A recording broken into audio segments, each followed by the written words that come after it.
After a long 4.5 years, we are finally getting a new Transformers movie this year, Rise of the Beast, which is meant to be a sequel to 2018's Bumblebee, and hopefully not connected to the Michael Bay films, yeah. I mean, look, visually, those movies look really, really good. Like, when it comes to, like, the CGI on the Transformers, it all looks really, really good. But there are just parts in those 5 movies that weren't very good, like, for an example, the dialogue. This looks like a cool place to kick it. There was also some really weird choices and ideas made in these movies, like having a fucking Decepticon turn into some chick from college and almost bang Shia LaBeouf, like what the fuck? And speaking of Shia LaBeouf, the humans, they were just really over the top and wacky and just fucking insane.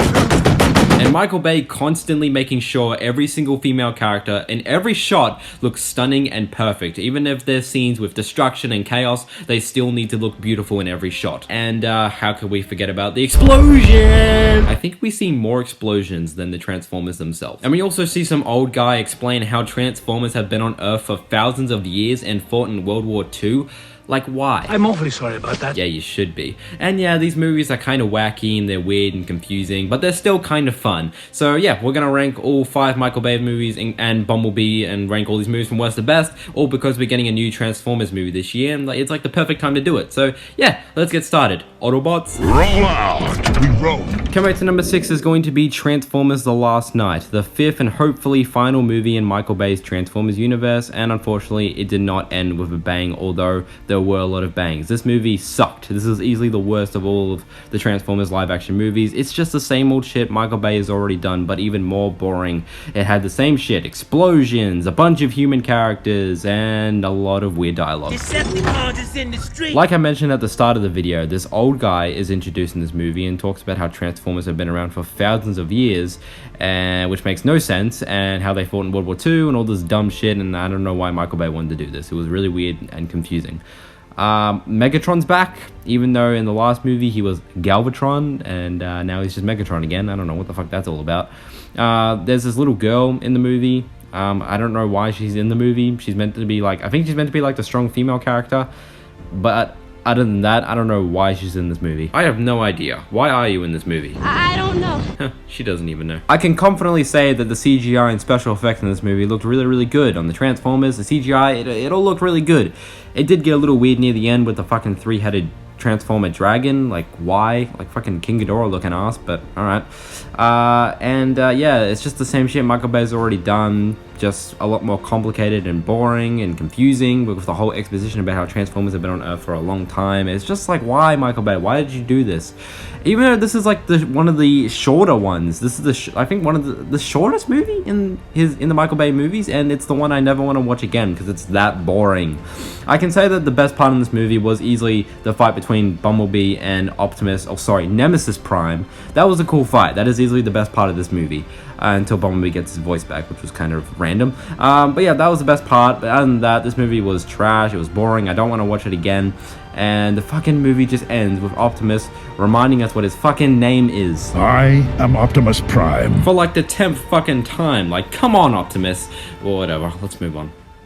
Coming to number 5 is going to be Transformers: Revenge of the Fallen. I'm going to say right now, the most forgettable thing about this movie was the Fallen. Yeah. The villain. The villain in the title of this movie was the most forgettable part of this movie because he didn't do anything for a good chunk of this movie. He was just chilling out, talking to Megatron and Starscream and shit, and he just wasn't doing anything. We were focusing on a whole bunch of different shit, like Sam and his college life with his like annoying ass roommate, who has this very important kid calendars and shit. We got his mum who's fucking losing her mind, taking weed and whatever the fuck, being a fucking embarrassment to Sam. And we got a fucking Decepticon roaming around as this random chick. Like, what is this movie? What is going on? So much is happening in this movie, and it's just a mess. It is, this movie was so hard to get through. This is easily the most irritating Transformers movie of them all. It was long. It wasn't the longest one, but you really felt the runtime. It was really slow, really boring, and yeah. And did I mention about fucking Sam's annoying ass roommate? Because he's in this movie a lot, and he's a fucking pain. Can't take that guy anymore. Like, holy shit, the whole stuff with Sam and his college life, and just like the first good chunk of this movie was just a pain. It was so bad. Like, what was happening? And then finally, it was a huge relief when we finally got to that big battle in the forest and stuff, because so much shit happened with Sam and the whole college shit, and it was just a lot of weird stuff going on. And then we finally got to that forest fight. It was actually a pretty decent fight, and it was a huge relief, and it wasn't too bad. The only downfall to it was fucking Sam constantly screaming. And a whole bunch of shit happened. There's a whole stuff going on in the desert, and then there's a whole big climactic battle. It's very long, and it's crazy. Optimus comes back to life, no surprise, big battle, movie ends. And yeah, that's it, 10 out of 10.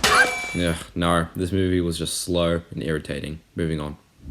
Coming to number 4 is going to be Transformers Dark of the Moon. This one actually isn't too bad. It's the second longest Transformers movie. This movie could have easily been shorter. It was a little too long, of course. It was too long and it could have been shorter, but overall this one wasn't too bad. It was a bit better than Revenge of the Fallen. It was kind of the same. It was just focusing on Sam's life once again, but except he's not going to college, he's trying to get a job. And it's kind of the same, but it wasn't as irritating as Sam in college and shit. The whole college shit was just painful and irritating. With Sam now trying to get a job, it's not as bad. When the movie tries to be silly or trying to be funny, it doesn't always work, but it sometimes does work. It has its really weird moments that does get a laugh out of me. And yeah, the whole climactic battle in this movie taking place in the city was long. It was very long, but it was actually not too bad. It was actually pretty epic. Like, we got some cool stuff with the Transformers, like with this shot of Optimus just fucking destroying everything was absolutely fucking insane and epic, and it was actually kind of cool. It was fucking insane, and it was like, what am I looking at right now? But it was so insane that I kind of loved it. It was pretty cool. And we even weirdly got some decent stuff with the humans, like the whole thing about Sam and some people and like the soldiers and stuff trapped in the building. They jump out of the building and they fucking are like, I don't know. It was a fun scene. We actually got some decent scenes with the humans. And yeah, this movie was a lot better than Revenge of the Fallen. It wasn't as irritating. What else? This guy's a villain. Yeah, right. I forgot. Yeah, this guy's a villain. He's a villain. He's a bad guy. I forgot about that. Okay, that was a very forgettable part. I forgot the actor's name and I forgot the character's name. That was forgettable. And Sam's girlfriend. Like, why does Sam have another girlfriend? Just don't. Can he just not have a girlfriend, please? Like, she was just a damsel in distress. That's all that she was. But overall, the movie was a little too long, but it was way better than Revenge of the Fallen. It's not my favorite, but it was definitely an improvement. It was definitely an improvement, I can say that. So yeah, it wasn't too bad. Moving on. Coming to number 3 is going to be Transformers Age of Extinction. I know, a lot of people really don't like this movie. And of course, it is the longest Transformers movie of them all. 2 hours and 45 minutes. What the fuck, Michael Bay? Excuse me, I'm sorry. I'm sorry. But yeah, like I said, a lot of people fucking hate this movie and think it's probably the worst Transformers movie of them all. Mainly because of how long it is. Very, very long movie, and that's probably my biggest issue with it, is that it's very, very long, and also that it has so much going on. So many characters, too many characters, way too much human characters. There was too much. This movie had too much. That's one thing I'll say. But this movie was really weird and silly enough for where I actually kind of have an appreciation for it, and I kind of enjoyed it. I didn't mind it. Mark Wahlberg was basically the replacement of Shia LaBeouf, and I liked him a lot more. He actually was given a lot of stuff to do. He had a fucking alien gun and lost his shit with it, and I just appreciated him more than fucking Shia LaBeouf's character. No hate to Shia LaBeouf, he did a good job, but like his character kind of sucked. But yeah. And yeah, there were some decent stuff going on with the humans. Like the whole scene of them trying to escape the ship was a pretty intense scene, and it actually made me feel something, and it makes me feel sick watching that scene. So that was a pretty good scene. Lockdown was an interesting villain. I mean, he wasn't really like an Autobot or a Decepticon. He was just a killer, like a bounty hunter. So that was something different, and we could have maybe seen more of him, but he was okay. And like I said, way too many characters, way too much stuff going on, but this movie was fun enough or I guess silly enough where I had a good time, and there was good CGI, of course. It always looks good in these movies, and yeah, the movie's too long, too much stuff's going on, but yeah, I enjoyed it for what it was, 10 out of 10. Yeah, I'm joking. The movie wasn't amazing. It was way too long, so much shit going on, so much random stuff going on. It wasn't great, but it was enjoyable enough. Moving on. Coming to number 2 is going to be Transformers 1. I was really close to giving this to Transformers Age of Extinction, but then I realized that movie really is not great. It's way too long, there's way too many characters, way too much stuff going on, and it wasn't always fun, so I had to give it to the first movie. It's the first movie, because, yeah, why not?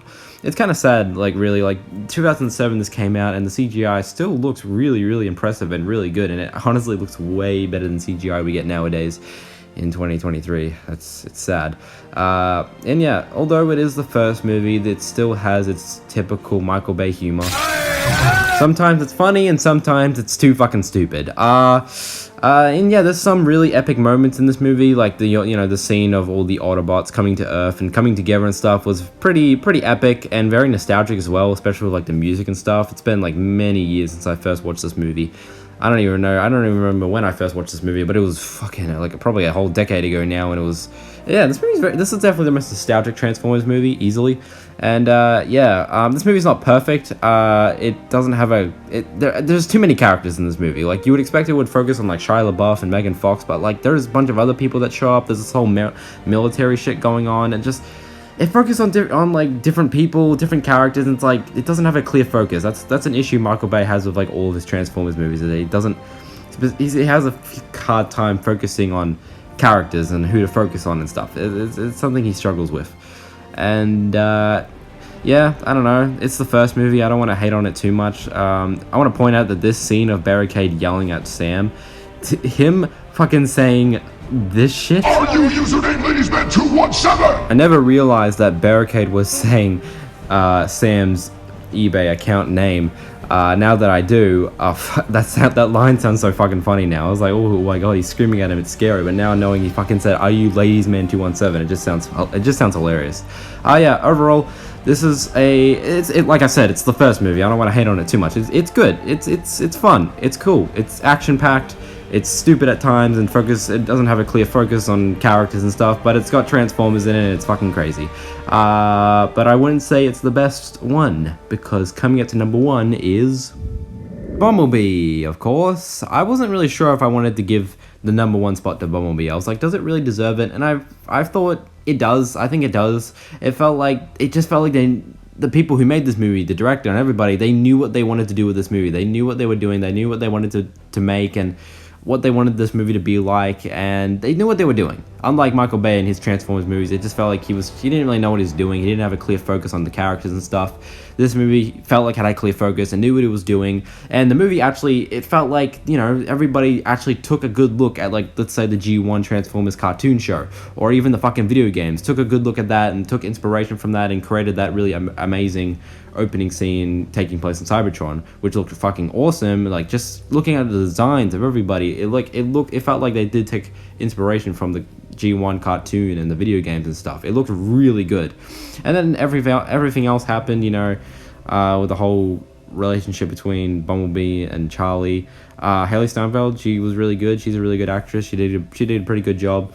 And they had a nice relationship, whatever you want to call it. And yeah. So, yeah, this movie just knew what he was doing. It had a clear focus. I think it deserved it. And the movie, it's not, not my favorite movie or anything, but I don't know, it's not always funny, and the movie can be more aimed towards kids, which it's not my type of thing. But I don't know. I feel like it was finally nice to have a different director come in and try and do his own thing and not have Michael Bay constantly just doing his thing over and over and over. It was nice. It was good to have another director come in and do something and change things up for the Transformers franchise, and it makes me look forward to Rise of the Beasts, and hopefully that will end up being an improvement, maybe. But overall, this movie was fun. It was cool to have Bumblebee have his own movie, and it had some cool moments, and the action scenes were really good. They weren't as like shaky and crazy looking as like Michael Bay's films. They looked a little bit better, and yeah, I think this movie just knew what it was doing, and I just have more appreciation for it. And yeah, it was good. Alright guys, this is going to be the end of my ranking of all the Transformers movies from worst to best. Hope you guys enjoyed. Press your comments down below if you're ranking of all the Transformers movies. For the first 5 movies until Bumblebee, it just felt like I was just talking about the same movie over and over and over, which was a little weird. But whatever, they literally are basically all just the same movies, honestly. And yeah, Rise of the Beast still doesn't come out for a few months, so maybe this is too early. I don't know. Who cares? But yeah, hope you guys enjoyed, and I will see you guys in the next video. Goodbye.